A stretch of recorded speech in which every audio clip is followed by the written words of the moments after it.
Nous devons être assis sur nos convictions. Nous devons être solides, enracinés sur nos convictions. Je parle ici de l'évangile, je parle ici de notre foi en Jésus. Nous devons être enracinés. Et pour être enracinés, nous devons avoir de la connaissance. Et pour avoir de la connaissance, nous devons aller la chercher dans la parole de Dieu. Alléluia. La Bible dit que, la foi vient de ce qu'on entend. Nous pouvons entendre des choses qui viennent sur des réseaux sociaux. Nous pouvons entendre des choses qui viennent de la télé, qui viennent du monde. Mais ce que nous devons entendre, dit l'Écriture, doit venir de Christ, de ce que Christ a dit. Nous allons aller dans la parole de Dieu et lire quelque chose pour essayer d'asseoir cette conviction ou bien de partager. La Bible dit dans Genèse chapitre 2, à partir du verset 15, « L'Éternel Dieu prit l'homme et le plaça dans le jardin d'Éden pour le cultiver et pour le garder. L'Éternel Dieu donna cet ordre à l'homme. Tu pourras manger de tous les arbres du jardin, mais tu ne mangeras pas de l'arbre de la connaissance du bien et du mal. Car le jour où tu en mangeras, tu mourras. » Amen. Et l'ennemi de nos âmes est venu, le diable ici, et il a parlé à la femme. Elle était avec son époux Adam. Et l'ennemi a commencé par placer la parole. Une parole qui va semer le doute. Une parole qui va les faire chanceler sur leur foi.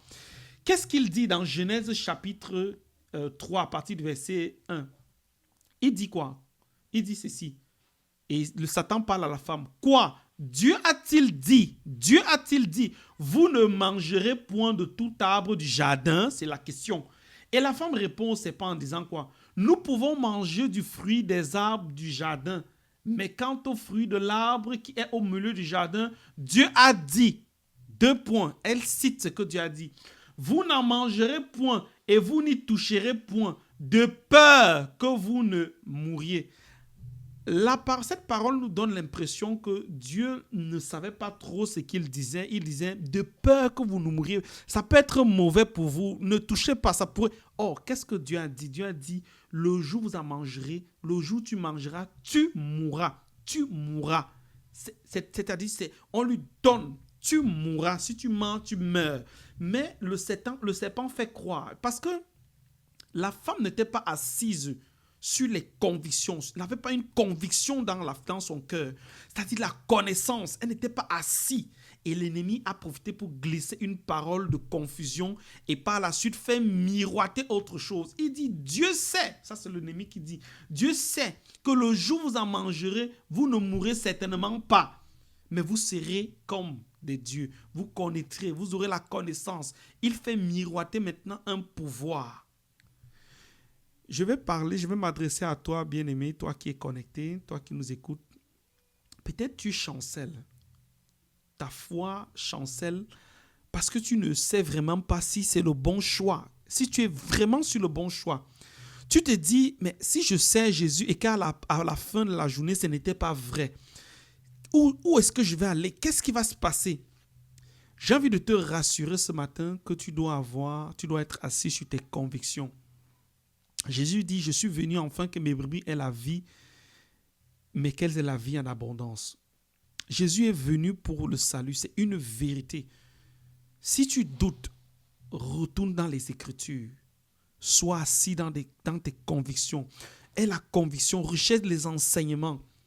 C'est la bonne chose. Pourquoi Jésus nous montre, la parole de Dieu nous montre toutes choses. Le choix que nous sommes en train d'opérer aujourd'hui, il nous présente des conséquences. Il nous présente tout. Rien n'est caché. Ce n'est pas cette histoire qu'il te présente, comme on dit, il te donne de la main droite, il récupère avec la main gauche. Non, il te présente. Si tu m'acceptes, si tu marches avec moi, voici ce qui t'attend. Voici, je vais te préparer une place. Il te présente tout. Afin que tu sois convaincu de ton salut, tu sois convaincu de ta foi, tu sois convaincu que c'est le bon choix. Le choix que j'opère, c'est le véritable. Rien n'est caché. Le contrat est clair. Il n'y a pas de petite écriture qui va te détourner ou dont tu seras surpris demain. Il te dit clairement, le choix est là. Si tu choisis Christ, voici la fin. Si tu ne me choisis pas, voici la fin. Tout est clair et transparent. J'aimerais t'encourager à être convaincu de ton choix et à savoir où tu pars avec Christ. Et pour être convaincu, retourne dans les Écritures, sois assis dans les Écritures, afin qu'on ne puisse point te détourner. Sois béni, sois béni. Amen, amen, amen.